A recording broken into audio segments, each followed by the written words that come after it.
Welcome to BC. BC. Hey, we got a new name now? Isn't it the BC? The BC? The BC. You could do BCs. The Like BC. I call it NBs. Nice. The NBCs? Non-biological costs? Is the broadcast cool enough now that we can have an acronym? The Yeah, I think so. The BC's NB not a very good one though. We should have figured that out beforehand. The NBC. You know, like when you have kids, they always tell you like to make sure you check what the acronym of your kid's name is going to be. Like when you have like your first and true. middle names. Oh, yeah, Because yeah. sometimes it's not good.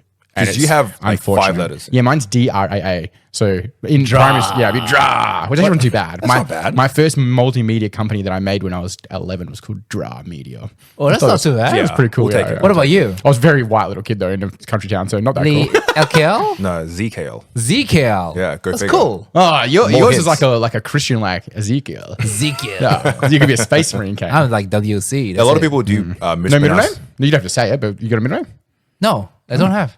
Just WC. A lot That's of people mispronounce my name as Cain, like K-A-N-E. Cain.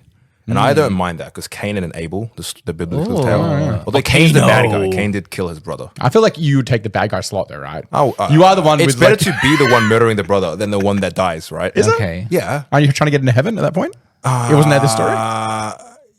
Like in the world that they I don't existed know. in. I haven't read the Bible. Okay, Think okay. about the Bible, right? Like, you know how we're the BCs. They changed the BC away from like historical, right? You can't call it. It's not BC anymore. It's BCE. What's it's BCE? Like, it's so you know how it's like AD or BC Yeah. for history. Like 9,000 BC was Egypt, whatever. What is Cool voice, BCE? bro. Before Common Era now. So instead of calling it What? before Christ, they call it before Common Era because not every. Do you know why they changed that? Political correctness. Well, I just think you don't have to use the Christ thing anymore because there's multiple religions in the world. Okay. But I as a kid, I'd always annoyed me. That's it's a tight topic there, mate. Is there? Is it? I don't know. As a kid, it always annoyed me that the history of Earth didn't start at 0. It was like we have year. It wasn't just year 1, 2, 3, 4. It just goes reverse number at some point and then forward number at one point. So There's a lot of things to dive in there. yeah.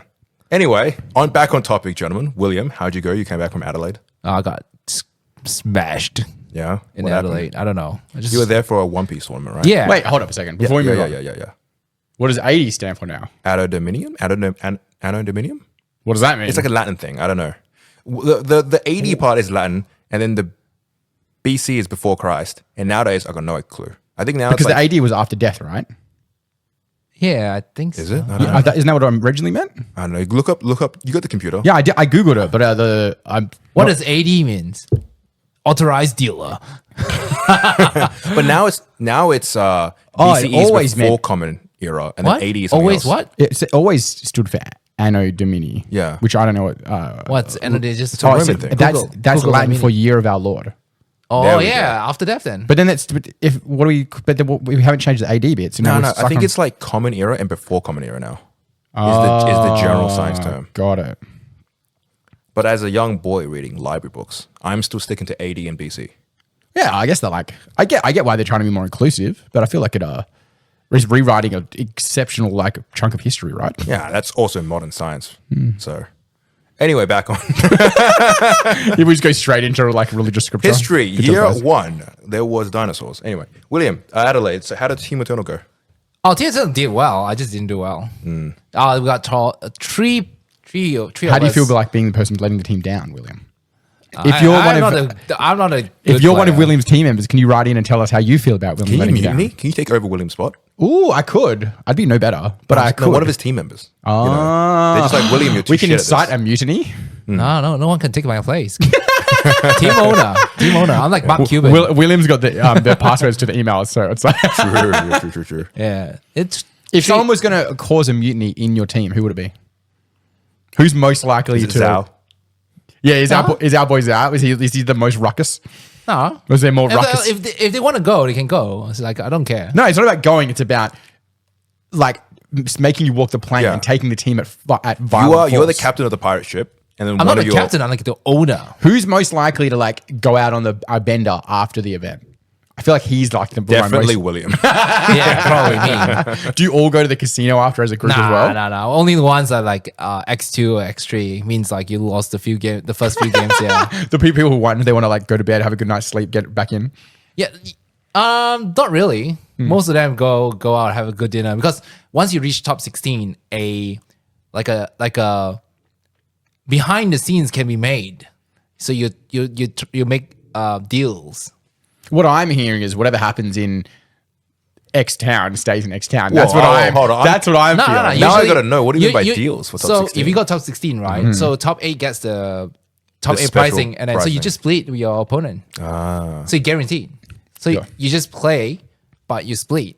So at the end of like some of the rounds, there's just like a communicable section where you talk it out, and then Yeah, you just talk before the is match this like start. theoretically not allowed but happens anyway? Yeah, they're not allowed, but yeah, it I happens. guess it's stop it unethical, happening. but Yeah. you can't prevent it. I do like the idea of like 2 football teams getting together and they're like, look, we've both been doing quite bad. We both just want a point. So they just kind of like pass it to each other for the entire game. This is Get a also draw. just how every sports fighting works, right? They're fighting? behind the scenes. talks. true. Absolutely, right? Talking about, if we're talking about fighting, are you watching the match I on absolutely Saturday? am. Yeah, we got Mike Tyson, Jake Paul happening this Saturday at 9 o'clock. I thought it was Are you guys off-premise. selling I didn't realize food it was back on. or just no? Well, we'll no be event? open regardless. So It's normal 9 a.m. boards- in the morning though. Yeah. So I know Okay. people want burgers at 9 a.m. in the morning. You never know. It's true. It's boxing. Do you reckon True. I should try? I probably should convince Nem to come in at 9 in the morning. Yeah, I mean, if you promote it earlier, He was sick last week, so he owes me a day. okay. He owes us a day.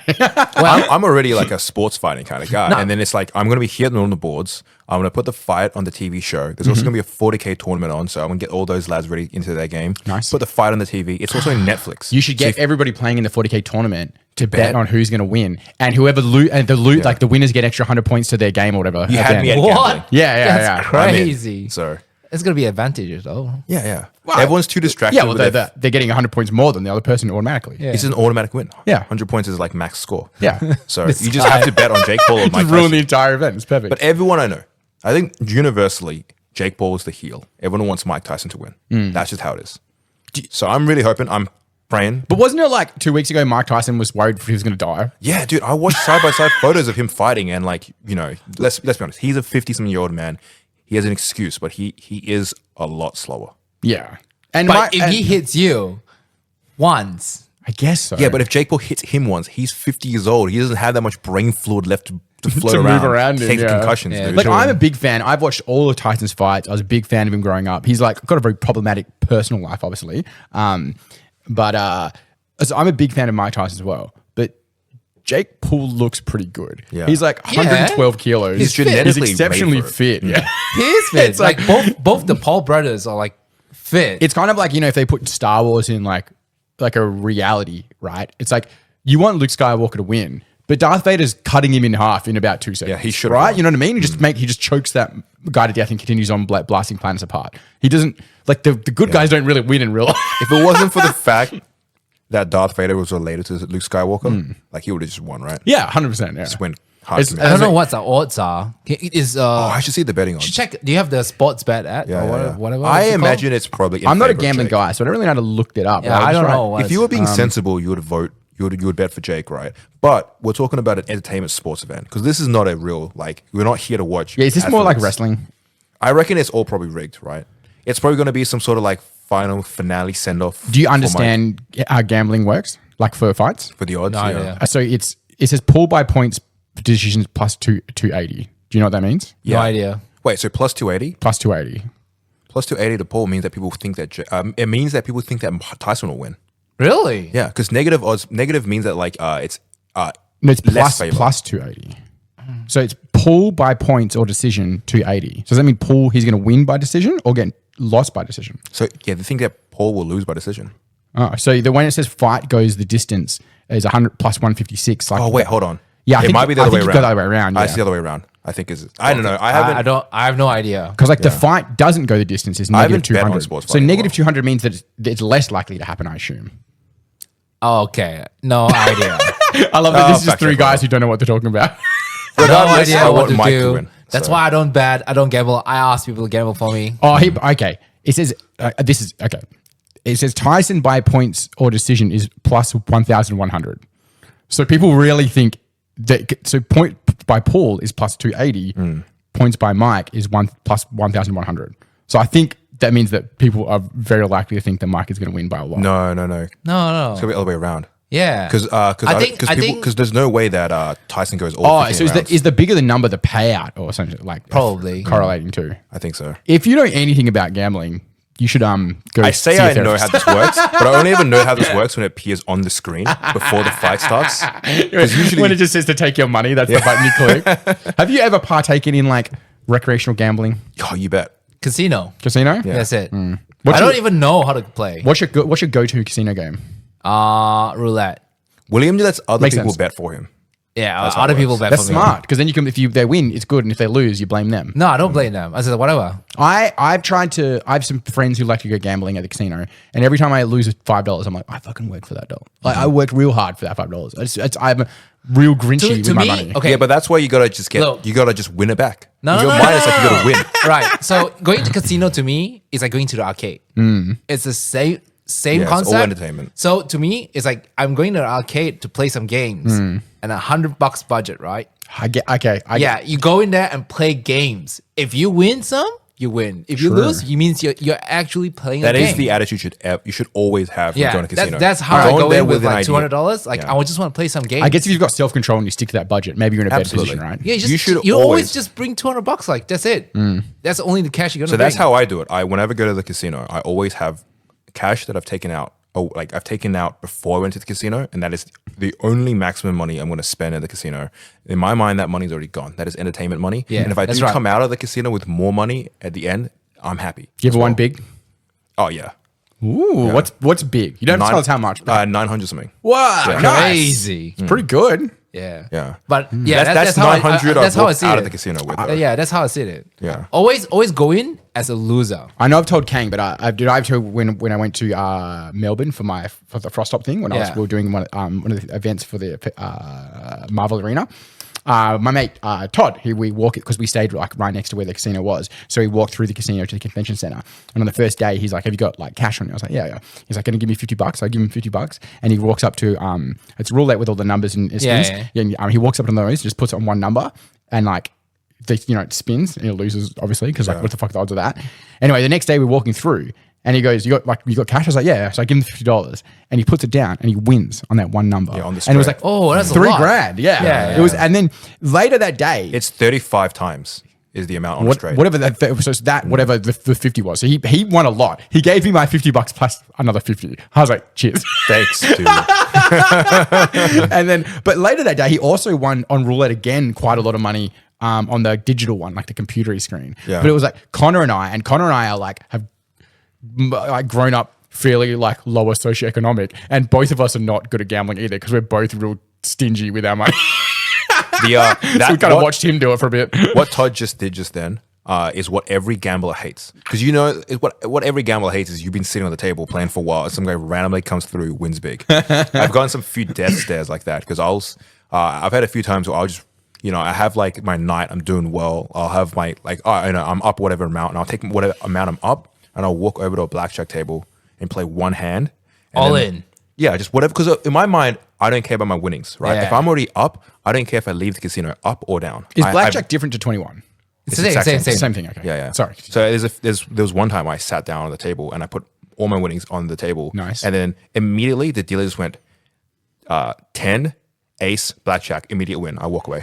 and then like I I pay guess one it hand. feels like you've stolen that set of Exactly. cards I from went. them. I sat down, I get it. got a single blackjack, walked away from the table, and the guy next to me was like, "Motherfucker, that's my blackjack." When you're walking out to the car park, you got to watch where you're like, who's behind you. Yeah. Speaking about gambling as well, you could have bet on the American elections. Could have, yeah. People were Really? betting on either Kamala Yeah. or Trump. Yeah, there was an entire app was built with like all these hundreds of different things you could bet on for it. So they did all the states. all the- Isn't it the same as opening a pack? I guess there's the convention of money coming back, right? Well, I guess It's like Tasmania's the sports same. Yeah, betting where actually. people like to think that they have informed knowledge going in. I wonder what has worse odds: making your money back on Magic or making your money back on gambling. Magic requires you to put Sell. effort in, right? You need to sell. True. I guess it's not all. It's less of a risk because you can sell. Yeah. It's like if you go gambling, it's just you win or you lose. That's it. We do sit in the store and it's like it's not Magic. It's most any of the card games where people are very concerned about how much the value of their cards and if they made the value of the pack back is. We see that a lot. But most people are never shifting those cards. Yeah. Some do. You see them like pop up straight on like the auction house or whatever the next day, or like they're like a buy and sell page or whatever. But the majority of people are really concerned about the value of their pack, but never have any intention of selling those. I always do wonders like, we all three of us are involved in selling Magic cards and One Piece cards and whatever is like as a business. And it's like part of what we do. I always think about some person who comes to Commander, they probably have $1,000, $2,000, $3,000 worth of singles shitting at home that they'll never move, never sell. And it's like, can you imagine if just like you're walking down the street and the regular person had 10 grand. Every person, every house you went to had 10 grand under the bed. You know what I mean? It's like that same kind of thing. It's like you're sitting on a gold mine. Like you should shift it. You should move it along. In their mind, it's they just want their value out of the pack, right? Yeah. What happens is it's less about they're going to sell the cards. It's more like they save the money that they would have spent if they were to buy that card. True. Because likely they wanted this card in the first place to play in their commander deck. So instead of going out and buying the card, they will buy a pack. And if they pull it, they see it as money saved. Yeah. Also, inherently as humans, we like assets. We want our assets to be worth something, right? Sure. It's even if you buy a home and you never intend to sell that home, that is a home you're going to retire in. You still would like your asset to be worth something. I believe that's why William went through all of the SpongeBob pops there to make sure that he got the chunky SpongeBob. That's right. If you come through Northern Boards and you spot a single exhibit, William's exhibit, I like it. Oh, putting the word exhibit on it makes it sound very fancy. you'll find one Patrick Star. One encased in very glass. jacked up Patrick. It's pretty cool. Also, though.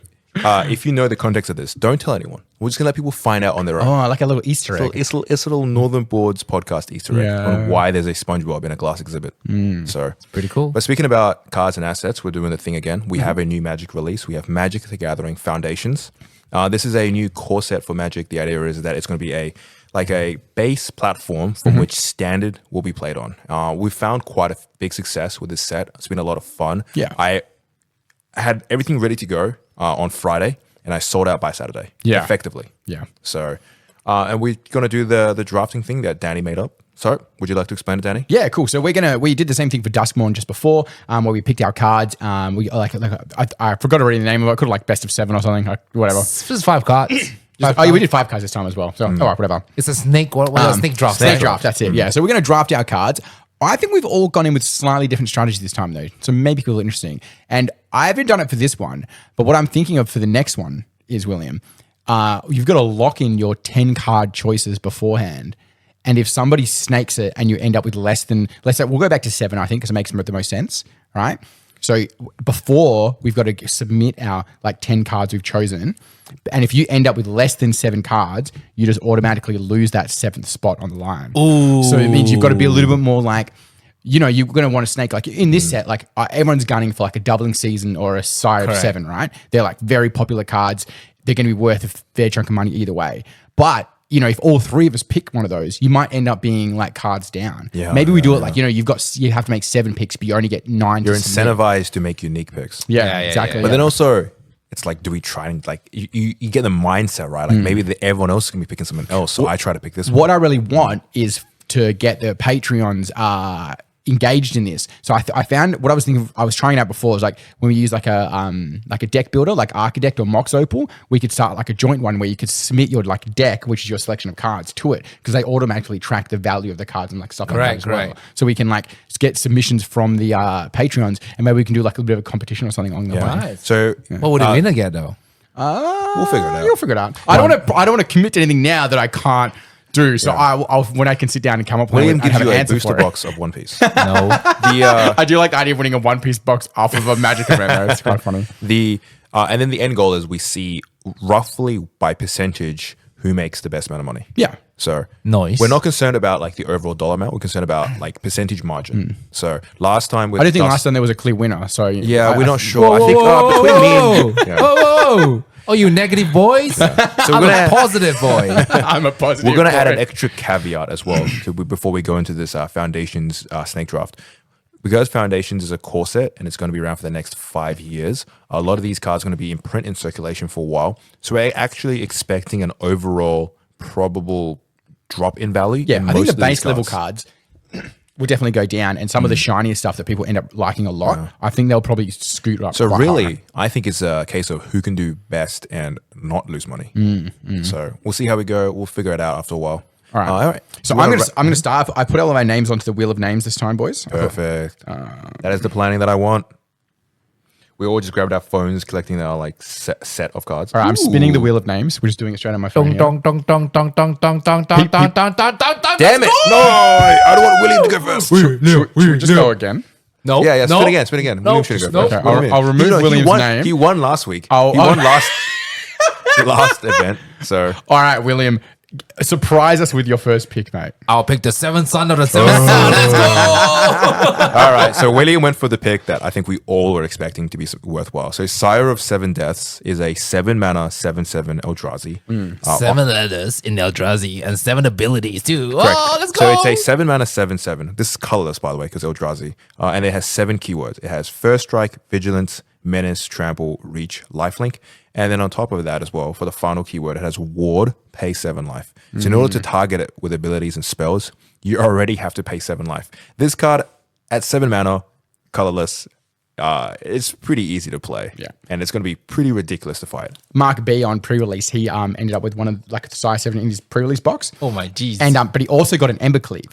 So What? by the end of it, he's playing Embercleave on top of the Sire of Yeah. 7, and he was just smashing people. Like so in Magic, you can like attach like pieces of equipment to yourself. Sometimes it's like boots that make you faster, or that you can't be targeted. Sometimes it's like weapons and stuff like that. This Embercleave is a like a massive, big like a fantasy version of a sword. And It was supposed to be Excalibur.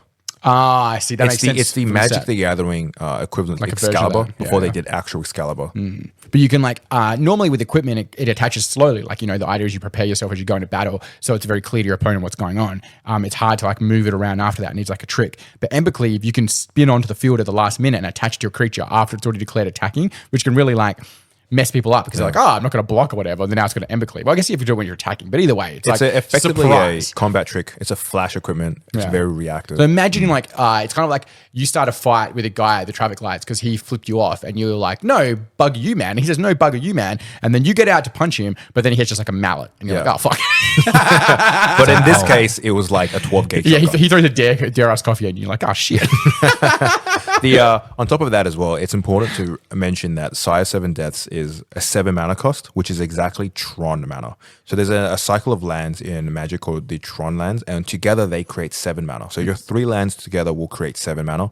It's a very common strategy that we've seen for a very I long didn't think time. about that. And this is exactly Tron. That's So- why I don't know about play, you guys, but how do you feel about the art for the card? Because I wasn't that impressed with something that's going to be played a lot. I wanted something, it could have been cooler, right? It's got 7 legs. Do you guys like the art design of the Eldrazi? I don't mind. Eldrazi is like that though. They're like Yeah. octopus like shit. They're right? abstract. So should we pull up the prices for these as well, so we know what they are right now? $33. Yeah, let's pull up. We're gonna use Card Kingdom or Yeah, GG's? just Cut Kingdom. Let's see what the CK price of Sire 7 Deaths is. Just a 33. regular one. Like, 33 is it? 33. Ooh, all What, right. what was the middle set for the Eldrazi? You know, the one, the Oath of the Gatewatch and stuff like that? Yeah. I really liked those versions of Eldrazi that have like the tessellating shapes as part of their thing. yeah, yeah. Whereas like the spaghetti monster kind of version of them, it feels a little like infographical, like base level. I feel like this is like a Lovecraft kind of thing. You know Lovecraft? Yeah, 100%. Yeah, I just liked that they put a bit of effort into the shapes of them. and stuff Who's like that second before. though? Yeah, we got to figure out who goes after Well, I'm going William to now. spin the wheel again, and that'll determine which way around the circle we go. And then the final pick gets double pick.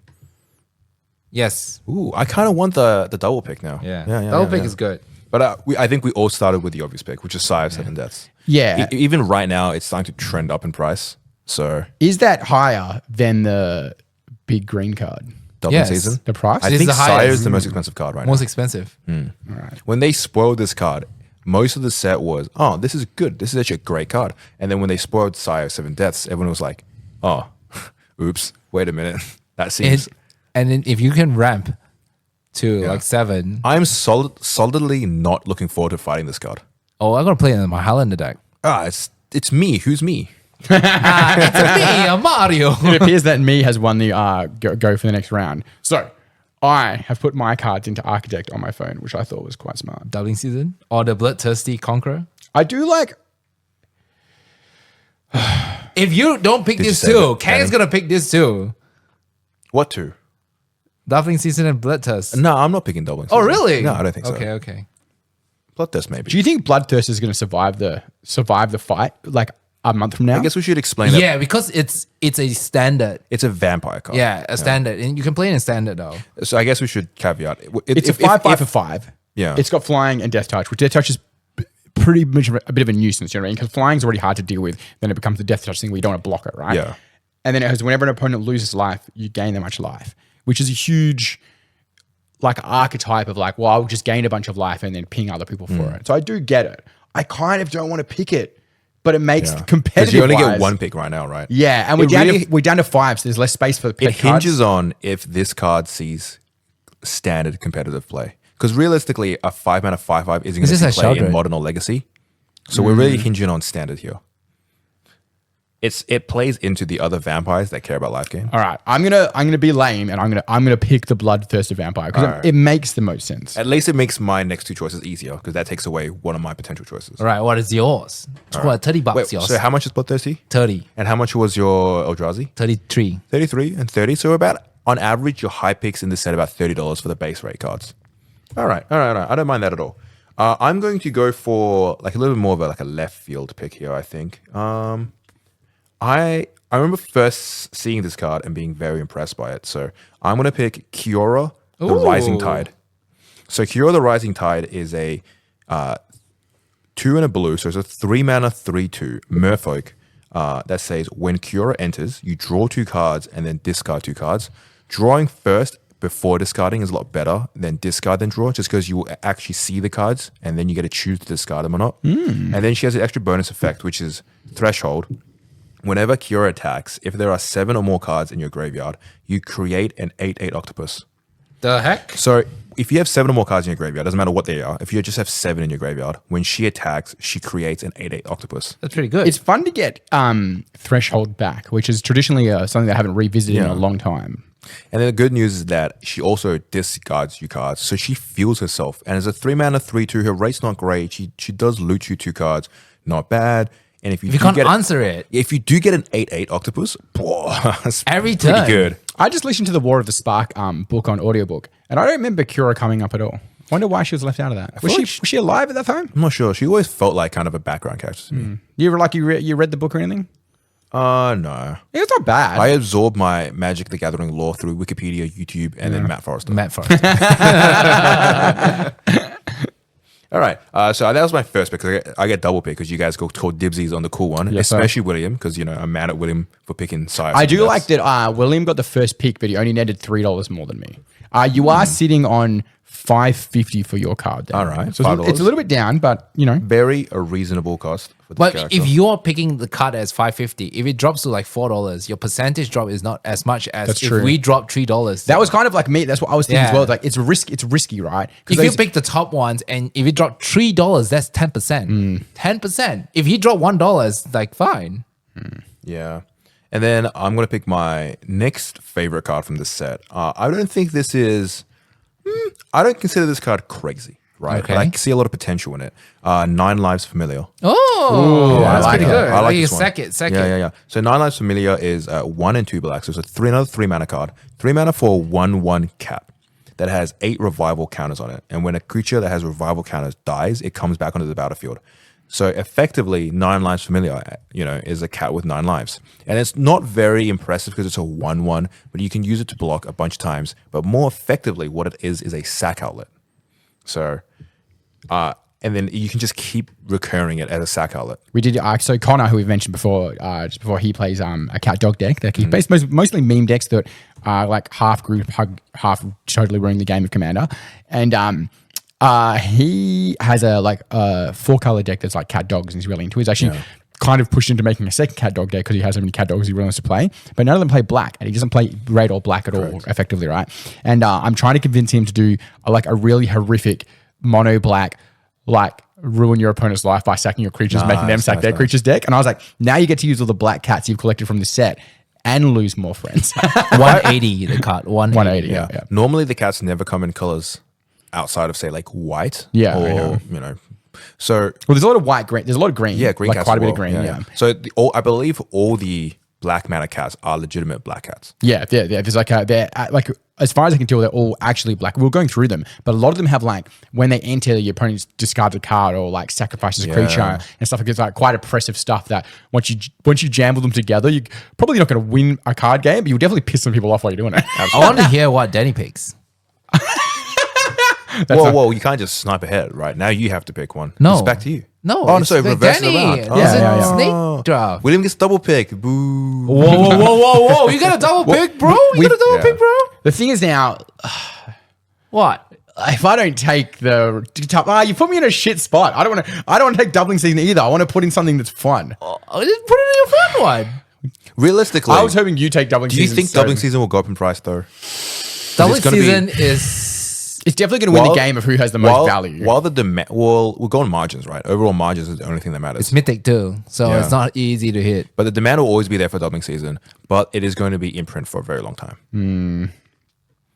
So, and it only really sees play in Commander.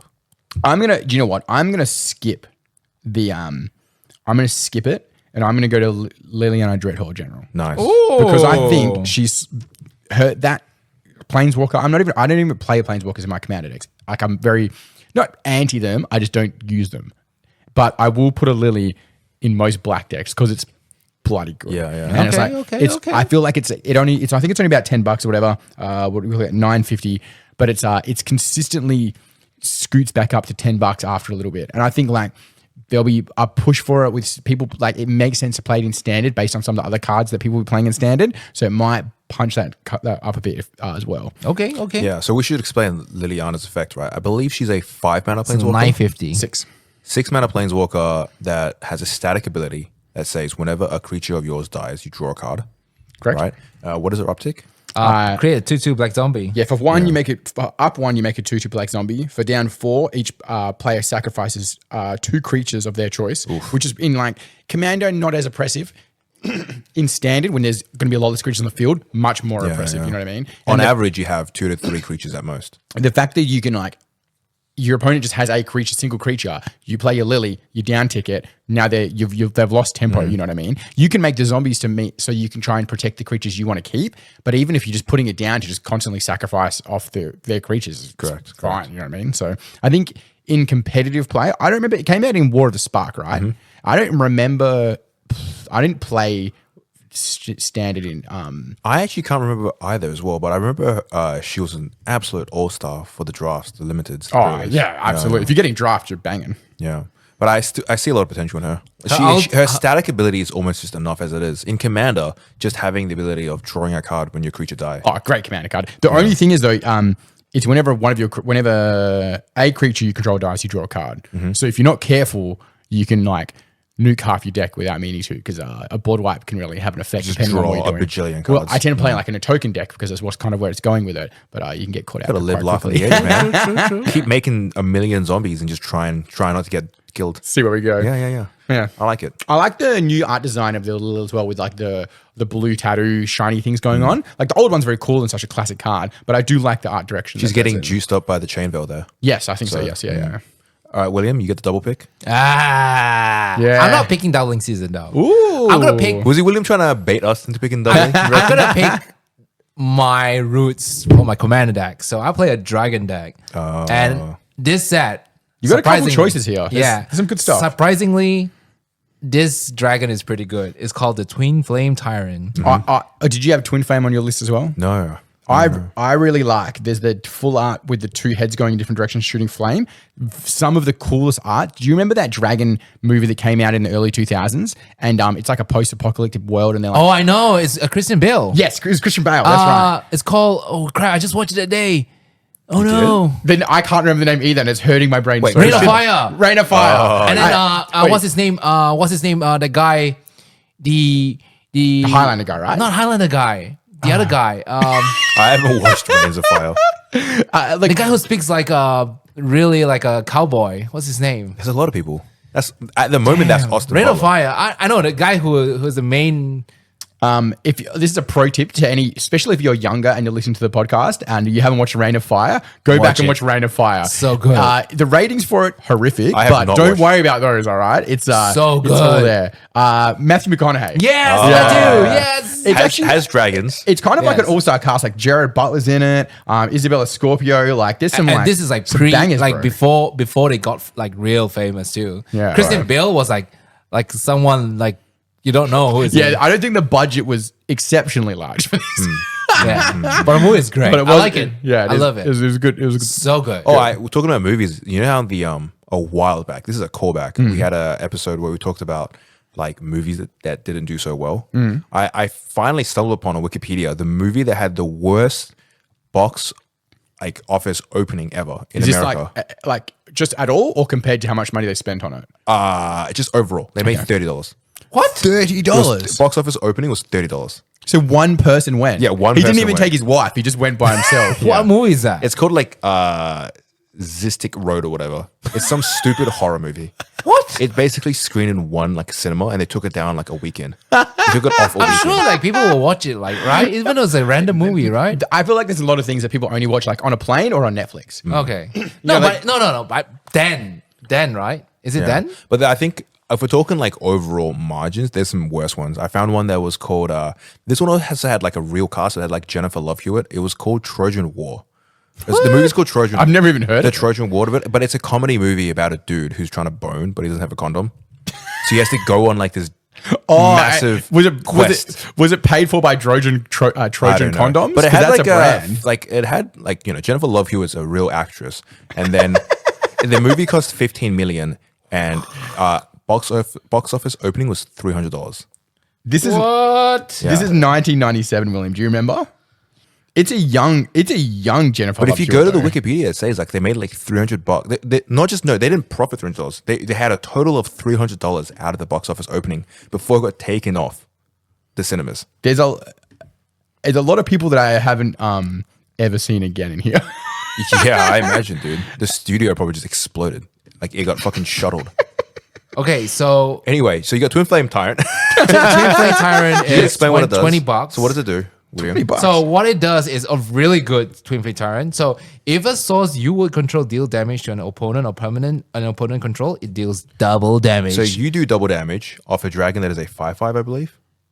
3/5. I don't care about it Okay, you just care about the effect. because it's like double dragon. Have you heard of, you watched the cartoon Double Dragon? yeah, Big red dragon that says you do double damage. It's like Clifford the Big Red Dragon. We'll take it. So all my dragons now come in like double. Yeah, that makes sense. All right. So there's another card. I can't remember what is his name, but I need to just apply the color. So it's called. Give us descriptions, William. What is it? It's a spell. So sorcery. It's also for my dragon deck. Oh, is it the one that says whenever you cast a big dragon, you get another No. dragon? Wait, Electro where is duplicate? it? Is it a commander card? Can I pick commander card? There wasn't no commander for Foundations. Yeah, I don't know what So you're talking so the rule was we're not allowed to pick Jumpstart. We're allowed to pick Foundations, No, but we I can't pick had it. Jumpstart. Like it's called electro something. Electro Duplicate. Yeah, right? It's something like 4 mana to get Yeah. a clone of a creature. correct. Yeah. Where is it not here? But now we're just doing the Google search game, right? So Electro duplicate. Electro duplicate. Yeah, here we go.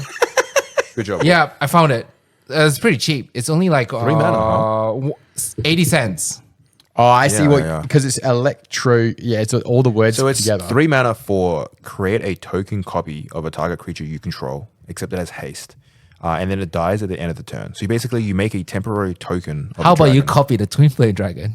Yeah, it's not. So That's a it lot deals of damage. double. a lot of Oh damage. yeah. And the spell specifically has flashback, so you can replay it from the graveyard. Yeah, if you have like 7 mana, you create a double. Oh, instant kill. Yeah, I then do a like that lightning they bolt haven't- does 12 damage. I like they've not been too fresh with the flashback. No. It's only one It's extra mana double. for the flashback. Yeah. And double that. Oh, it's not +1. It is. No. So Yeah, it's yeah, 3, Yeah. double that, 6, double that is 12, double that, 24. Yeah. So if you have 3, if you So somehow for if 7 you- mana, your dragon now. Wait, each of your dragons. So You if have to. Okay, to be fair though, you have.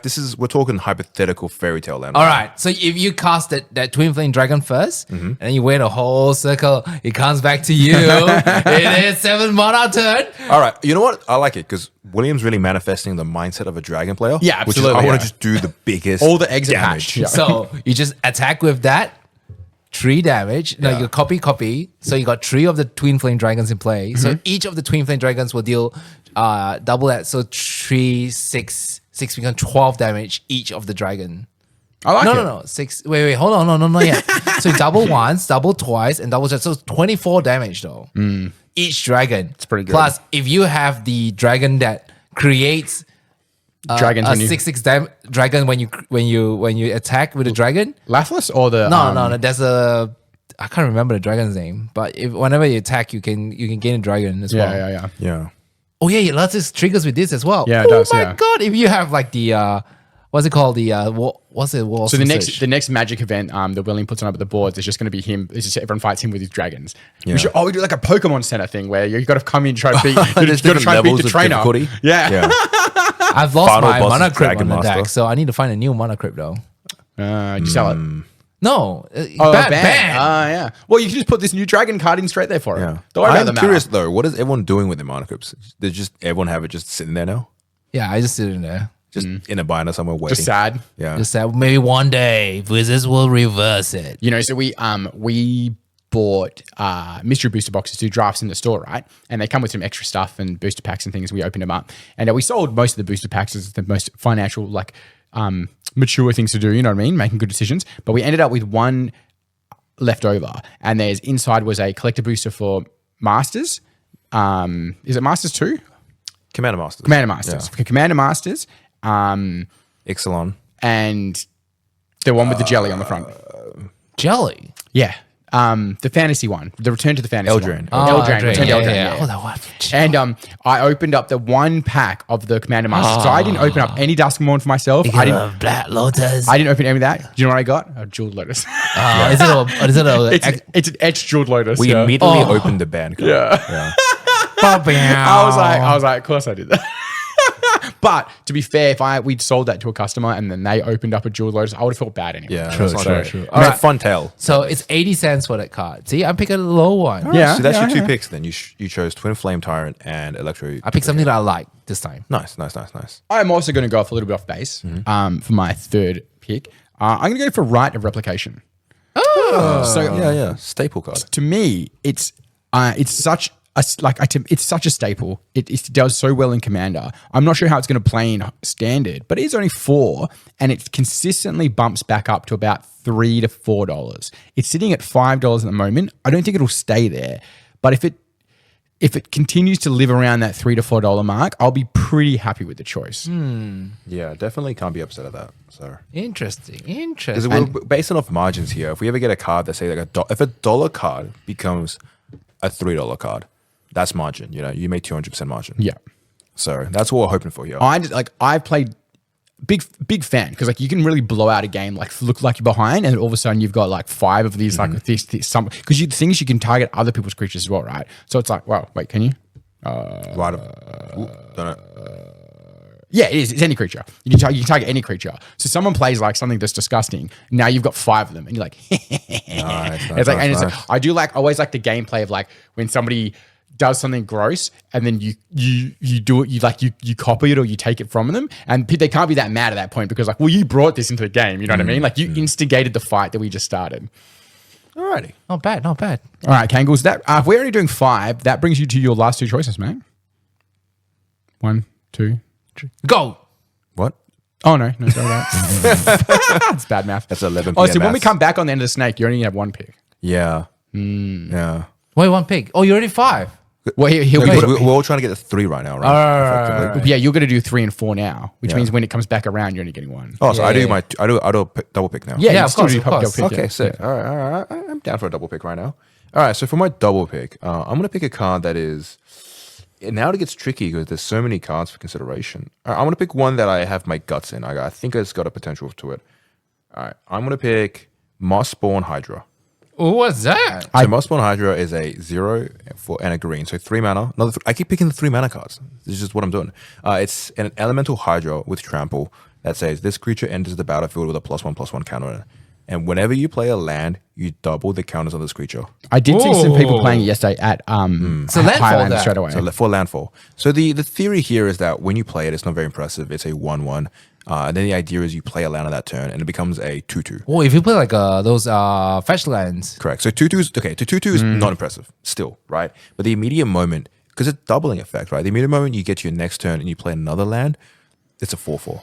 If you fetch it, it's 8/8, 4/4 right? Hydra with No, trample. sorry. So if you fetch a land on Yeah, that if you turn, it's an fetch it. 8/8? And then, well, theoretically, so the dream is you can't do this in standard because that's not how it works. But let's say you have a format where you can fetch You lands. can fetch lands in standard. Oh, you're right. There are slow fetches. Yeah. right? Evolving wilds and such. Yeah, you imagine you just evolving vials. Is it instant speed, right? It just says landfall. whenever. Yeah, so you just attack and then evolving Oh, vials. Because true. doubling it's is- a combat trick. Yeah. I didn't Because think about doubling is that. so insane. It's like 2, 4, 8, 16. In the immediate moment, it's an 8/8. It's already giant. So the idea is that on Mossborn Hydra, the way it works is that you actually don't play it on turn 3. You go to turn 4, you play Mossborn Hydra for 3 mana, and then you play your land for the turn. It becomes a 2/2, and then theoretically, Wait, it's hold really- on. Land on what else is legal in Foundation as well. Yes, you can ramp into it. So you can ramp. Then turn 2, you play this Ahead of Yeah, curve, yeah. Mossborn Hydra, I'll take it. Yeah. And then let's say you played a fetch land, so then you crack your fetch land, get another land, and then it's a 4/4 instead of being a 2/2 on the turn. And a 4/4 is way safer as a creature. Yeah, yeah. Because we're still Jeez. suffering from the Orcish Bowmasters at the moment, right? Whereas like they just ping everything for 1. It's like so many of my cool Izzet cards that I play in Highland are getting. Yeah. I guess it's not going to match for. Oh wait, is it in standard? Lord of the Rings in standard? No, it's not. Didn't not- they not- announce It's that- modern. No, only Universes Beyond from 2025 onwards. Okay, sure. So, and it's also got sick art. Yeah, got the some art is very cool. pretty nice The art. foil looks really good. Like the Hydra is like a plant Hydra, and the mouths are open, and there's kind of like a green mana energy coming out of them. It looks really fantastic in the foil. Some of the Absolutely. art, all the magic knocks the art out, but I don't know. There's some of the stuff in this was very, very cool.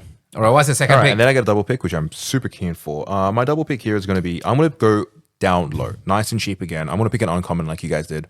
I need to pick uncommon. Oh, it's rare. It's 80 cents. Nothing's worse than pulling an 80 cents rare, right?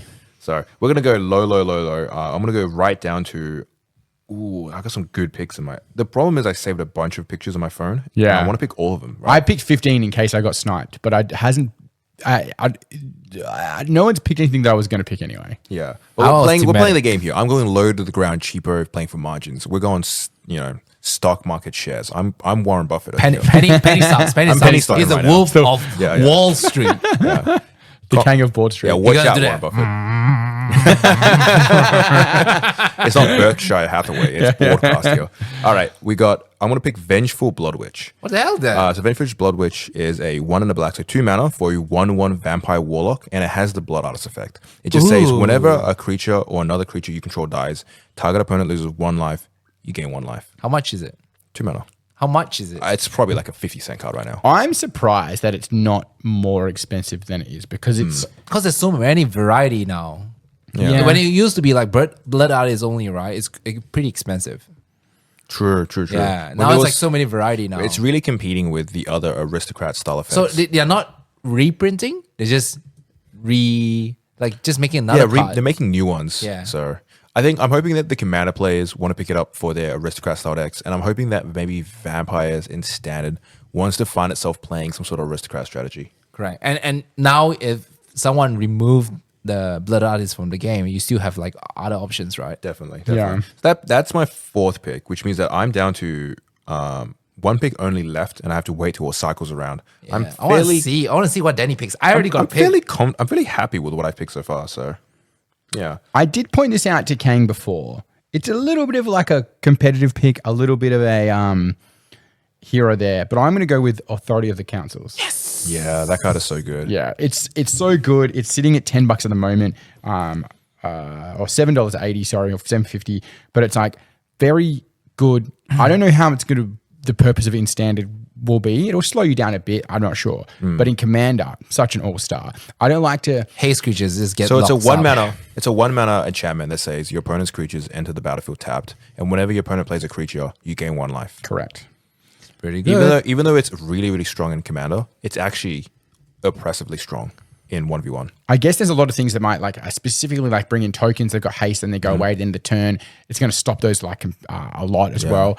I think it's like just that one that adding that one life when the creatures do enter does make a bit of difference at the end of the game. Especially in competitive, you might just need that one or two that makes a difference. There's a lot of it. It's not the one thing that makes it good. It's all the things added together. The extra one life gives you a lot of potential, and it's playing into the life gain strategy that the white decks and vampire decks want to play right now in standard. When your opponent's creatures enter tapped, it means they also can't block the turn they come out. So it gives you a lot of tempo, and on top of them not being able to swing with haste creatures, it turns down a lot of strategies. Like the red aggro decks just cannot fight through Authority consoles. Absolutely, yeah. And it's one mana. It's going down turn one. And if your opponent is playing You can multiple, play 4. yeah, true. Yeah. If your opponent's Well, playing, I guess it's actually not too bad, like because then you're getting a life from each one when it comes in as well. Yeah. It actually might make a big When you difference. play a creature, like, I'll give 4 life. There's a few cards in this set that I really wanted to see cool art treatments that I didn't get. Because I play Authority in a couple of my Commander decks, but one that I care a lot, my Cleric deck that I care a lot about the aesthetics of. And I was really hoping I'd get some cool full art something, but it's like they print it on there. And I always forget the name. Whatever. It's one of my favorite commanders. What's the name? What's the robotic dragon? Ramos. Ramos. They've reprinted Ramos, but there's no art. There's no special art or anything for it. You still really get sad. regular Ramos. Yeah, I think the foil etch one, but it's like I just wanted a cool new art, man. My Robo Dragon. But gaining life is going to have significance, and I'll explain later because I think it ties into my final pick as well. Nice. But we'll go to William's double pick now. All right. This is going to be a commander pick. All right. I got to go commander pick. I got an economy pick. All right. First pick is Blasphemous Edict. Oh yeah. I hate indestructible creatures. You die. So Blasphemous Edict is normally it's a 3 and a 2 black, so 5 mana for a sorcery that says each player has to sacrifice 13 creatures. However, it has a caveat which says you can only pay 1 mana for this total cost if there are more than 13 creatures on the board. It's pretty easy. In Commander, having more than 13 creatures on the board is pretty expected, and that's around time when like it's time for a board wipe. And this says everyone has to sacrifice 13 creatures. The reason why sacrifice is so strong is because it's one of the best ways to deal with creatures. It gets around Indestructible gods. Yeah, indestructible. It gets around hexproof. Just all sorts of nuances, like annoying effects. It's one of the best board wipes now for Commander, I think. Now the full art for this Blasphemous Edict is very, very cool. It's like a witch being carried along by the zombies, and they're kind of like having a party time. It's quite fun. Yeah. But they've got Blasphemous Act, which is a classic old 13 card where it does 13 damage to every creature. It's a red card. Now that there's 3 colors left, what blasphemous are we going to get for the other 3 colors? Do you reckon? Oh, if green, I think it's going to be buff. Yeah, green will probably be the next one. 13 Plus one-one 13, counters? plus 13. But they like the Blasphemouses as board wipes, all right? So far we've had 2 Blasphemous board wipes. Oh, I think like Green doesn't board wipe. Green would be like make everything fight each other. Fight each kind other. of thing. Ooh. Yeah. yeah. Why would It does like an old the thieves auction where you have to like do them all individually. It makes it like really slow and tedious. Why would about just blue? be like an exile effect? I reckon blue will be like Bounce 13 creatures. it would be like do you know what? It probably would bounce the creatures. I would like them to like about like white? Curse of the Swine or something where 13 creatures become like 2/2 boars or fish. I know. Yeah, 1/1 not bad, fish. not bad. But the Exile green 13, one, Exile 13 creatures white. yeah, true.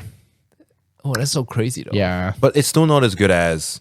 Oh no, it is. It's Because good. because it's each. So it gets around hexproof and it gets around indestructible Yeah. again. So you can't. Yeah, maybe not. It'll be something creative. We'll see, right? If they do want to finish the cycle. I hope they do something fun with the blue one where like it turns them into something funny though. Yeah, make some more 2/2 monkeys. Yeah. All right, my second pick will be a economy pick. It's gonna be dollars. It's gonna be Heir Apparent. Yep. Spell it out for me. It's a HARE for Like the rabbit rabbit hair. An apparent. It's common. I forgot about the fact that we're like touching a bunch of different it's a $6 common. Yes, because Sold it's out on CK. Is a Shadowborn Apostle. Let's go. You can include as many. So it's a 1/1 that says you can include this any amount of times in your deck. Yeah, and it has a trigger effect. So whenever this creature enters, create a number of 1/1 white rabbit equals to the number of other creatures you control named Heir Apparent. So what it does is if you they're play breeding like rabbits. yes, if you play Elish Non or Panharmonicon. It just goes like da da da da da da da da da da. You know, in this country, we built a fence to stop these guys. Yeah, but it's useless. So Yeah, it didn't work. I'm hoping it will reach $8 Rabbits are such a ridiculous animal, right? because you need a lot of hair apparently. True. The That's whole good deck, pick. you just play Elishnon. I know you play a Shadowborn Apostle deck, Yeah. and I play a Persistent Petitioner deck. Yeah. And it is a nightmare You need collecting them at together. least, yeah, you need a lot. I think I got the set of foils from... And because I've cracked the boxes, there is not many hair apparent. Ooh, you reckon it's like a So- seeded uncommon? Yeah, so it's gonna go up. Do you know what it's really for? It's so they can print more special cards for Secret Layers. Oh yeah. Yeah. In True. the early days, I really wanted to collect the Shadowborn Apostles and build a Shadowborn Apostle out of the special cards, but some of them hit like $1,000, and I was like, Not happening. out of the budget. Eh? Shadow World Apostles is such an interesting card because it was really the only include as many as you want in your deck, and it was such a novelty card. I've seen a lot of people trying to build the Shadowborn It's like Apostle deck. 2014 that came out. Yeah, old school, yeah. Yeah. But the problem with the Shadowborn Apostle deck is every time I see people play it, it just doesn't look that fun. Yeah, I want to do something fun. I always, because I try to ham myself into a weird corner with commander decks where you try and do something interesting, not as competitive, but you do it. Like, who's the fairy that makes fairies whenever you play like an artifact? Oh, yeah. Yeah. No, not Uno. It's not Alenda.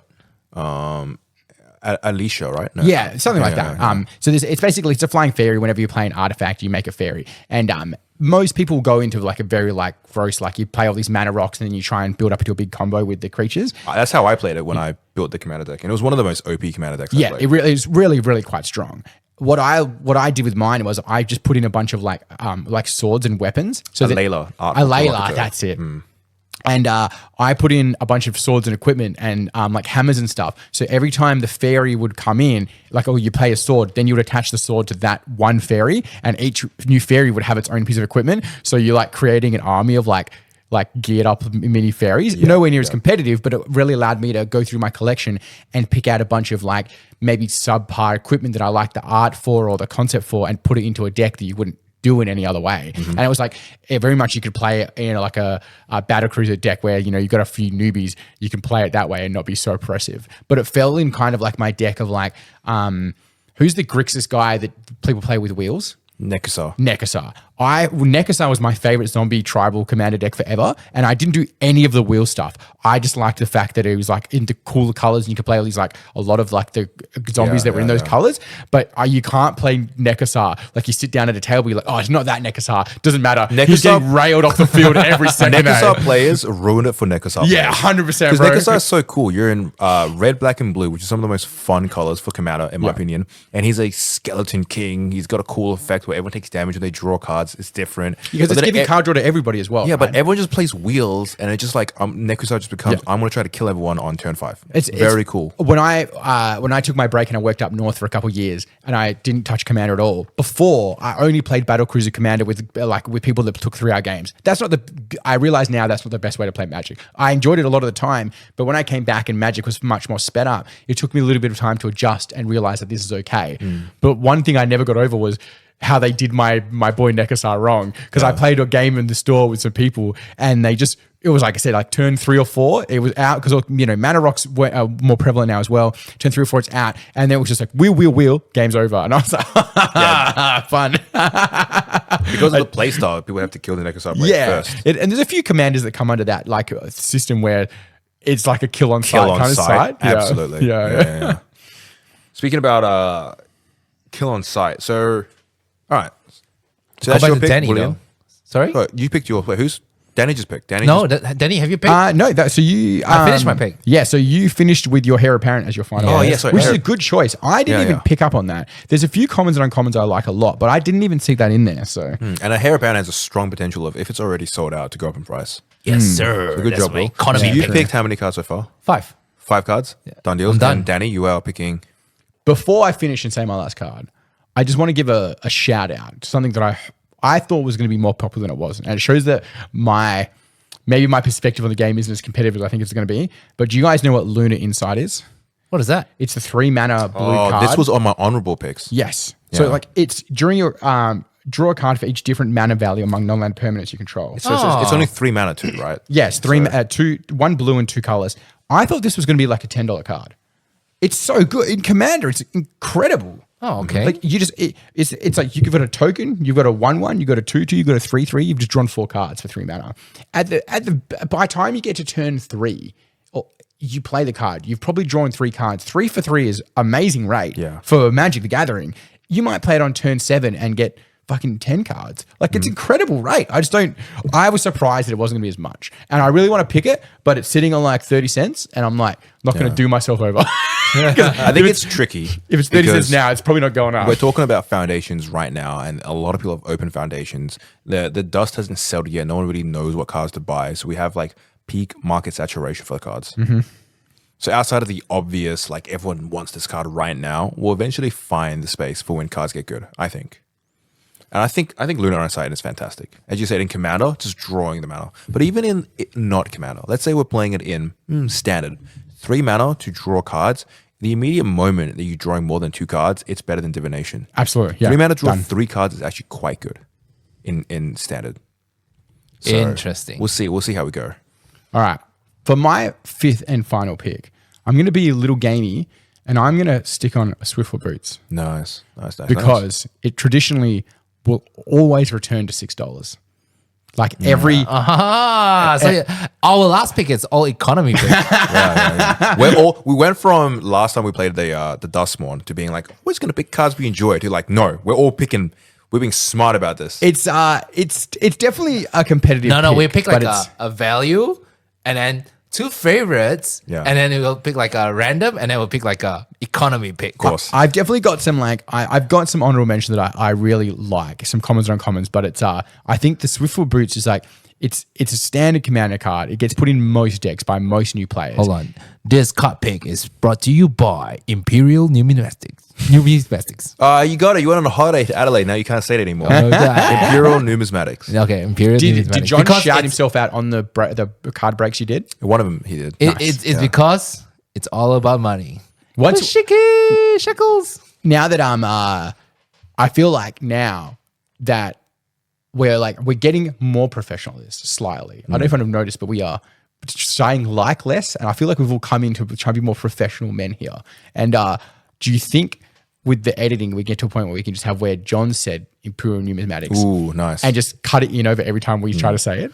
I think it'd be funny, right? I think when we say like and a lot, it comes from a place of uncertainty. And when we were new to this, we would say like and but we're getting used to being in front of microphones now and chatting in front of each other. I've noticed that I need to get kind of like in the zone before we get started. Sometimes I come in too hot from work and I'm too like flustered. There's too much going on. And I end up saying like more than I really intend to. I've probably said 100 times this one, but what I have noticed listening back in the recordings, when it's just back and forward chatter, we don't actually say like too much. When one person takes the stage and is trying to explain a lot of things or is telling a story, they would just inject like. Yeah. William is actually the best one. He's the one that says like the least, I think. He's probably the most normal. Like. All right, then you make up for it. So. All right, Kang. So you've got you've got 1 pick left, right? I just before we go into your final pick, Kang, William is sitting on $65.80 for his total. I'm sitting on $55 exactly. Yeah. Do you want to take a punt at what yours is? $12. Just throw this out.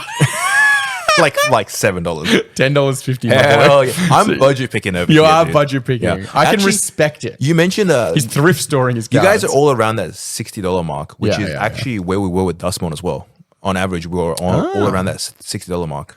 So for my final pick, it's really hard. I'm really torn between like things that I think are cool. So I want to make some honorable mentions before I go into my final pick. Right? I'll take him. I'll accept it. So honorable mention, there's a new Coma.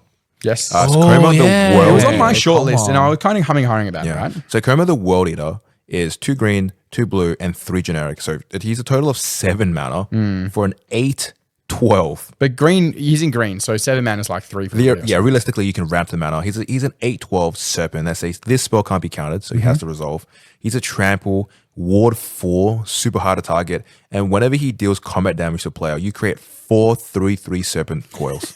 So oppressive. Bro, it can't be countered. It has trample, it has ward 4. It's an 8/12, man. What the hell is killing an 8/12? And then when it deals combat damage, you get 4 serpents. You get 4 3/3s. Bro, I looked at this card and I was like, don't want to play against this. It's going to be so annoying if my green-blue player ramps, just like spends their entire first 4 turns playing ramp cards. My Liliana general, her Dreadhorde is trying to make you sack 2 creatures. Yeah. And you've got 15 coils. And I'm like, oh. Sacrifice is pretty much the only efficient way to get through Coma. You can't really target You also could Coma. do it early on, right, as well? Yeah. And then the moment Coma touches you, it makes 4 idiots. Whoa, what the fuck? You've got wormed. You got wormed, bro. Get wormed. So that was an honorable pick. I also want to honorable pick the new Arabo, the first Fang. 3 mana creature. It was a 2/2 cat. He just says all of the cats get +1/+1. Connor opened quite a lot of the, spoke about him earlier about the cat dog deck. He opened quite a lot of cards for the set. And he was sitting there with like 3 different versions of that card trying to decide which one he's going to put in. Yeah. I'm just thinking like, hey, man, if cats fire off, man, I think Arabo is going to be so solid. I think they'll be pretty solid. There's a few tribal things in standard that work now. Quite a bit of cat going on. Green's going to be really good, I think. So there's a new Loot. This is a character that keeps coming back now. It's one of the new main characters of the story. Loot, Exuberant Explorer is a 3 mana 1/4 that says you can play an additional land per turn. It's always good. And it has like a 6 mana. Look at the top 6 cards of your library. Choose a creature. Goes on the battlefield. I thought Loot was designed kind of like action hero things where they sell toys. I thought we were going to be inundated with Loot merchandise. That's what I thought. That's what I thought. I thought Loot was supposed to be some sort of like merchandise plushie kind of character. Yeah, but I haven't seen any of that come through. Well, right? they're doing a deck box for Loot. Have you seen this card? Standard though. So my honorable pick will be Scrolling Crawler. Ooh, what does that do? So artifacts, 3 to cast, 3/2. At the beginning of your upkeep, each player draw a card. So it's like It's the everyone draws a card. Yeah, Whenever everyone draws a card, you take one damage. And your opponent draws a card, it takes 1 damage. It's Nekusar. Yeah. So double I've actually put it Nekusar. in my Glissa deck straight away because it's a Phyrexian. And my Glissa deck is very much on point for theme. Do you know it looks like a virus? Looks like a virus? Yeah. Yeah. Do you remember the Rick and Morty episode where they... Oh, it's like Ebola, right? Looks like the Ebola virus. Yeah, something like that, yeah. I think it was more of an STD one, to be honest with you. Oh, but, Hep C. yeah. But yeah, do you remember the Rick and Morty episode where they do the one, it's in the guy's body and it's the theme park? That was a great episode. Yeah, Season it's 1. a good episode, yeah. And it looks like the ones that's chasing them as they're going down the tram. Yeah, nice. All right, so, but then again, I have to Wait, now. I have another honorable mention. What if you go for honorable it. mention the one he's picking a pick, though? Oh, wait, have you picking? He's still got one I left. don't okay. think this is the kind of card that you would pick, William. So Okay, you can go just say it honorable- first, You say can it honorable- first. No, you can honorable mention first. Soulstone Sanctuary. Ooh, what does that do? All right, it's a land. So you add a colorless mana, and with 4 mana, this land becomes a 3/3 creature with vigilance and all creature types. Oh, it's the creature type one. It's still a land. Yeah. There's a missing keyword there. What? It's not until end of turn. It's permanently. Oh, it just permanently becomes a creature. Yes. Whoa. Oh, do you think it's going to get a ride? Wait, that's some looksies? No, Or it's it's supposed to be not like that. Some looksies? So it's Oh yes, it's the new man land. It's Yeah. the land that so for 4 mana, yeah. it becomes a creature. So it's a land that taps with generic, and it can become a 3/3. Well, the vigilance matters because after it attacks, you can still tap it for mana. So you can become a creature, you attack, and then you can tap for mana. Interesting. Yes. And it's all creature types, so it plays into all the tribals. Yes, sir. This was actually also on my Dragon deck. consideration picks as well. It's right now hovering about $2. The problem is it really specifically wants to find itself in a tribe that cares about having a man land. In Legacy, a Highlander. Yeah. If you see play this land. the card picture, In Highlander, I'm not playing this because it costs 4 mana to 4 activate. mana. And it's a Highlander. 3/3. Just hear me out. What? Highlander. You play this. Then you play like a Soul Ring or something, right? Yeah. Then turn 2, you play another land. Yeah. And then some other, it's any of the 55 things that make mana. Hit your opponent for 4 and turn 2. There's no strategy past that Tree for damage. 3. Yeah. But you did it. All right. So counterpoint. I'm sitting on the other side of the table. You've just taken 3. You're bleeding from their face. On the other side of the table, my opponent turn 1 played a land Yep. and then played a soul ring. Yes, sir. And then turn 2 decided to make his lands with creature Yep. into a 3/3. Yep. And then I lightning bolt it. Why are you like this, Kane? All right. Well, I realize now not a great plan. All right. So my final pick and actual final pick is going to be, I'm banking this entirely on, I hope that I have a general grasp on where standard and competitive play is going to go. And I'm really hoping that vampires becomes a thing. Because my final pick is going to be Elenda, Saint of Dusk. Ooh. It's more of a flavor pick for myself because I think she's really cool. So she's white and a black and 2 generic. So 4 mana for 4/4 vampire knight that says lifelink, hexproof from instance. Hexproof from instance matters a lot because the good removal in the game is instant speed. As long as your life total is greater than your starting life total, which is 20 in standard, she gets +1/+1 and it's menace. So she's a so if you have more than 20 life, she's a 5/5 with menace, lifelink, hexproof from instance. That's amazing already. And then if your life total is more than 10, so if you have 30 life in standard, she gets an additional +5/+5. So she becomes... This is a great commander card just straight off the bat. Yeah, so she becomes a 10/10 lifelink, hexproof from instance, menace creature. For 4 mana. 4 mana. The reason why this matters and why I'm hoping that Xyz plays, because generally speaking, a 4 mana 4/4 is not impressive. She has a lifelink, so she plays off other lenders. She'll try and gain your life. Right now, we also mentioned Authority of the Consoles. That card has strong power to actually give you life over time. So if you have 2 authorities, every time your opponent's playing a creature, you're gaining 2 life. A bunch of the vampires I've mentioned gain you life. Such as the Bloodthirsty Conqueror says whenever your opponent takes damage, you gain life. The idea of the vampire strategy in standard is trying to keep you healthy enough that you can play haymakers like a lender and finish the game off. So I'm picking this. I like vampires. I think this lender card is a really cool design, and I'm hoping that white-black vampire cease plays in standard. I don't think right now it's strong enough to compete with the current metagame. I think the current metagame is really hostile to creatures. It's interesting they put hexproof on her when they've moved the hexproof away to ward for the most part, but they've given her the hexproof. They just want this straight up. You cannot target it with instants. That's pretty good. Because a lot of people won't play sorcery removal. Also, realistically, you don't care if she becomes a 10/10. All you do is you just want to be above 20 life. So you just want to be 21 life is enough. And then she's a 5/5 menace lifelink protection hexproofed instance. Yeah, it's pretty good. That's real stats. If this, I'm not a massive fan of the art. It's not bad. It's just not. It's not what I would want. I would build this for a commander deck straight away if I was a bit more into the art. It's a bit interesting because it's the Ixalan, right? Ixalan's the dinosaur set? Yes, correct. Yeah, it's the Ixalan vampires. These are the blood-starved vampires. Yeah, they're more like Spanish conquistadors. Very conquistador style Spanish looking, and the whole lore behind these vampires is that they go on what's known as the blood fast. I don't mind that aesthetic. I'm just not a big fan of the art that they've given her. Yeah. Just like Cool not pick, as though. vampire as I want out of a vampire card visually. Yeah. But cool design. So we'll see how we go. I'm hoping so. That's 5 picks. And how much is that, Lendo? $1.30. Yep. Yeah. So once again, I'm going budget. We're going to take the low road. I have faith in you, Kang. I have faith. Dude, I just need one of these cards to go to like $5 and I'm good. So you've got Kiora, 9 Lives Familiar, Mossborn, Vengeful Blood Witch, and Elenda. Which one do you think has the highest chance of actually moving? What's my first pick again? Kiora. I think Kiora.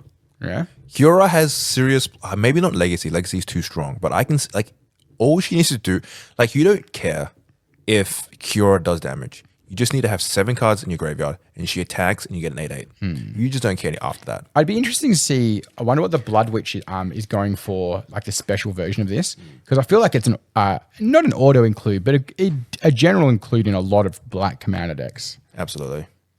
So, how do you guys feel about your picks so far overall? I love it. Pretty happy? Because I get to pick like a value, my favorites, and then some random, Yeah. and then an economy pick. Very nice. Is there anything you wanted to pick, but you just knew wasn't going to cut the mustard on the thing? I think I said most of them in my honorable mentions. Like Raise the Past is another honorable mention. It's a 4 mana card that says return all creature cards that are mana value 2 or less from your graveyard to the battlefield. So it's for like if you're playing a lot of like low to the ground, we call it a weenies strategy, small creature strategy. You get all of them out of your graveyard. And then just like generically like things that I think are good. Like this, have you checked out Celestial Armor? Yeah, Wait, very hold strong. on. I got like honorable picks now too, like a lot. Okay. All right. Shoot him. Oh, So there's one that I really like is. I'm surprised you didn't pick Ride of the Dragon Caller. Yeah, the big enchantment. Yeah, the big dragon. No, because enchantment. we don't play a lot of instants in my dragon deck. I guess I guess mono you're a red. creature deck. Yeah, maybe that is more standard leaning. Yeah, if you're playing like your Mystics deck, probably. Yeah. Because you're gonna play a lot of instant sorcery, right? Yeah, I guess in mono red, you're lightning bolting something. Yeah. Okay. So I'm gonna pick this guy right here. It's called the Quilt Great Worm. Oh, I know this one. The feathery grey worm, right? Yes, correct. So whenever it's a trample, 7/7, 6 mana, 2 green, 4 mana. So whenever a creature you control deals combat damage during your turn, put that many +1/+1 counter on it. So 10 creatures do 10 like damage, and you get 10 1/1 counters. So the thing is, when you attack, right? So once it deals combat damage, it buffs itself straight away. Yeah. So it doesn't die from the combat. Is that how it works? It deals damage. Yeah. Then it buffs. Definitely sure that's how it works? I don't know. I'm not saying it doesn't. I'm just what happens first, the damage received or the effect to put counters? I think the counters don't would go on after. Because I thought it was when a creature takes damage, state-based action, it dies. Because damage is no longer the stack anymore. True. Regardless, dealing damage and getting double counters is very strong. What's it called? Quilt Great Worm. Quilled Great Worm. Or maybe that's why they created this card and they revised the damage thing. Yeah, I thought this was more of a fun commander piece for you hit things, you get bigger and bigger. Yeah. But it's very cool though. And also it's a worm. So it always gets a +1 vote. You know, so earlier this month they found a dinosaur tail completely covered in feathers. Yeah, it was covered in feathers. It was in amber. So obviously at some point in some natural part of the world, I think it was Russia or something, they found it. And the tail is completely encased in amber and the tail is coated in feathers. So it's for quite a few years now they've speculated that dinosaurs were fully feathered up, right? But it's it's hard to tell either way because a few fossils might show it, might not. But generally speaking, it's a more malleable kind of animal matter, so it would break down. It didn't survive the fossil kind of situation. But this one in amber, is 100% there. So do we now look at a T-Rex and really just see it as a chicken? I mean, I'm okay. I'm ready to accept that dinosaurs are feathered because I feel like science has been heading that way for a while now. But also the tiny little arms. Yeah, but was chicken because we always say that birds evolved from dinosaurs. So that kind of made sense. Yeah. Chickens are directly ready to wrap. So what if the T-Rex we get it wrong and more of a case that his tiny little arms were really just like wings, that's what I mean. Wings. What if they didn't have arms at all? So they were supposed to be flightless birds. They're imagine walking down the street and just a 20-foot chicken is coming at you. You'd be fuck. That's scary as. I would be more scared of that than a T-Rex. The T-Rex is more the T-Rex bites you. Is this one it crunches you and you die, right? No, the T-Rex chicken pecks you You know when you see T-Rexes in Jurassic Park? He always stab you The T-Rex is you can try to strafe it. You get around it, you circle around it, right? It doesn't look very mobile. Yeah, what's chicken, right angles like? A chicken's fast. Yeah, and then it pecks you. Yeah, stabs it's terrifying. You're not dead yet because you just got pecked. Yeah, true. It is very funny to look at a kiwi, a kiwi bird, and be like, yeah, you at one point just like a T-Rex, weren't you? I've been in New Zealand and seen them, and they are pretty useless animals. If you were on an island, you would have gone extinct. You know what's really bad? Those the white galahs that live here in WA. They're real stupid. And Which one? The white galahs. So closer to Perth, you'll see them as pink and grey galahs. Oh, yeah. As you go further out into the countryside, they're mostly white and they're real not very smart. So they'll just stand around on the road and the cars will drive over them and they'll dive at things that looks like a flower, I guess, like a bee. And so if you've got a yellow vehicle, which a lot of mining equipment and heavy vehicles have yellow components for safety, just so you can see the color. You'll be going 100 kilometers down the road and they'll just fly straight at it and they'll just pop.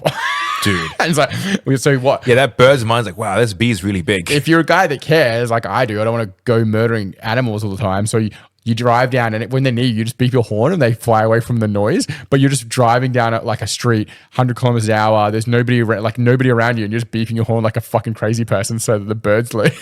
Get out of the way. One trip I did up to Mora, it's pre-COVID, and the bird shifted out of a tree just a happenstance as I was going by, and I plowed through maybe 100 of them. Yeah. That's what happens because in Australia, none of our animals have real predators. Yeah. So they evolved to just not care. Yeah, not care at all. I also, that same trip, a goanna, a big racehorse goanna, ran out onto this road at just the same time. I didn't even see it. Does anything eat kangaroo? No, it's just big. Most of our animals don't have predators at all. Not natural ones anyway. The best we had were dingoes, man. Yeah. Do you know they used to think the dingoes were descendants of dogs they weren't sure about, but they've been able to do this study to show that it's been here a lot longer, so it's definitely not introduced by yeah. white Oh, settlers. nice. Yeah, and it's closer to like a marsupial prehistoric thing. kind of dog Right. thing, like a predator dog than it is as well. The same as like there's the Tasmanian tiger and the ones that went extinct Yeah, or the whatever. devil. Yeah, the devil. Yeah, and they're all close together, but they thought the dingo was like a dog because it looks more like a dog, right? It looks pretty much like a dog. Yeah. Coming and stealing your babies. What? William doesn't know that story. Oh, you don't know the story? No, I don't. Oh, the dingo stole the baby? That's in the like early 90s. That was the only joke that people had of America. So Yeah. the only American joke that we had, like the Americans used against us, was like, dingo stole your baby. Even though you didn't grow up here, it's crazy to me you've been in this country for so long and you've never heard the dingo baby thing. No. So to cut a long story short, some lady lost her baby, and then she had a unfortunate news like interview when she was like, "Oh, dingo stole my baby." Yeah. And it was like, I guess people ragged on her. It was funny. Unfortunate because the lady did lose her baby. Yeah, so so the whole thing Did was she find it like- back? No. No. Oh, no. okay. So they were camping up near Uluru, and the okay. baby went missing, and her excuse was that a dingo stole her baby. But like for the people, a lot of people were like, "Well, a dingo's not going to come right up to you and steal your baby from you. So you're either like negligent and you didn't look after your baby well." How long or- ago was this? Early 90s. 2000, right? No. I think it was- no, it was 90s. Yeah, I think it was early This 90s. way Yeah, back. I was a young kid. Oh, so it's pretty modern then. Yeah, absolutely. Yeah, I think the big thing, the controversy was like, well, did you just do something with your baby and then blame a dingo? Because there's like no evidence, and Yeah, probably. they searched everywhere. But it's hard with like desert animals because desert animals have such little food and access to food and water. They consume it very rapidly, and there's very little traces. So they did this study in they were actually trying to work out how when people were crossing the border from Mexico into the US, because they can only guess how many people are moving across the border at one time. But what that means is they also have a really bad guess of how many people unfortunately pass away while making that trip, because it's incredibly dangerous to go from like through the desert from Mexico into Texas and stuff like that, even into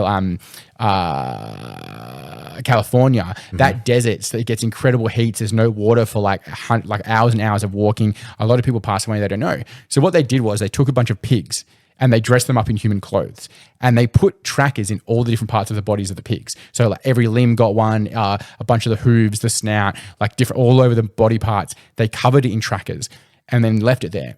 Within 24 hours, some of the trackers were more than they were hundreds of kilometers away. Within 48 hours, some of them were like 9, 10, 15 hours of travel time away. So some animals just got to it and just take them everywhere. Birds and foxes.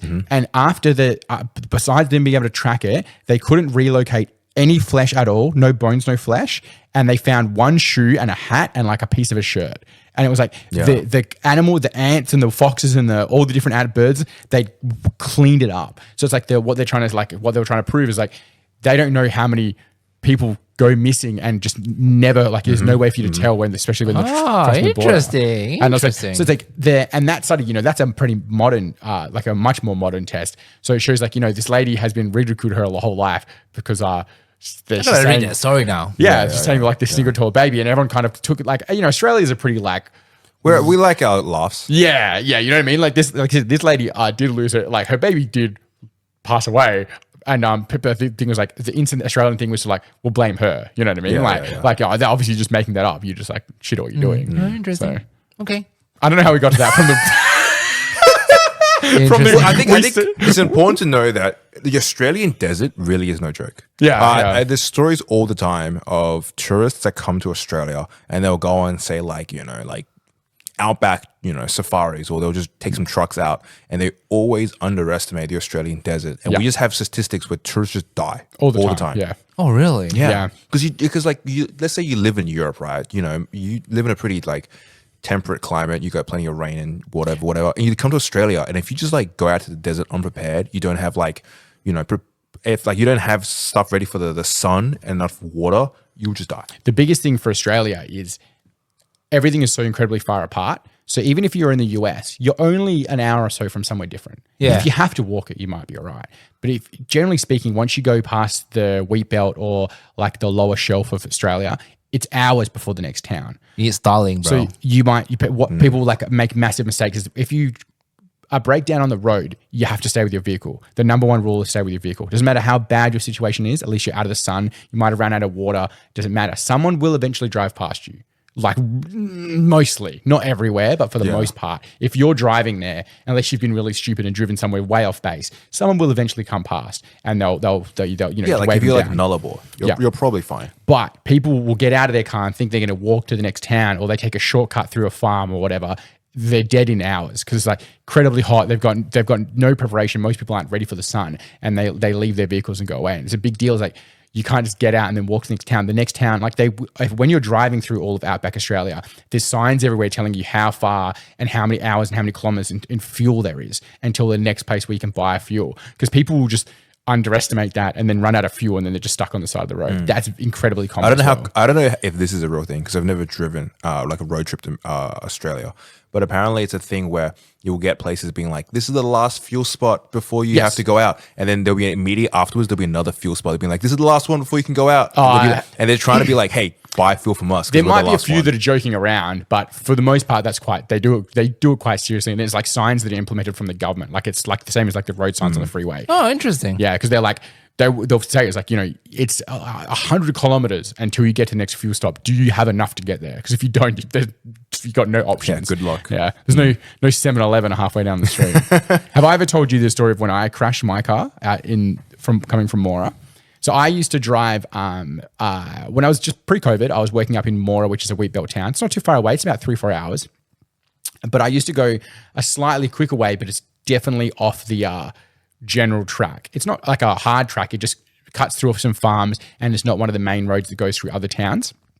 And I've always been quite potent to doing extra hours, right? I work like a lot of hours. I drive out there on a Monday morning or Sunday night, and then drive back in to see my family on a Friday night or a Saturday morning. And I was out there doing like CAD design and working in an office mostly, but some days I'd go out onto the side and build sheds with the boys as well. And one day I've come back on a Friday. I've worked most of the day out in the sun. I was probably a little bit heat stroked and I've been doing a lot of hours.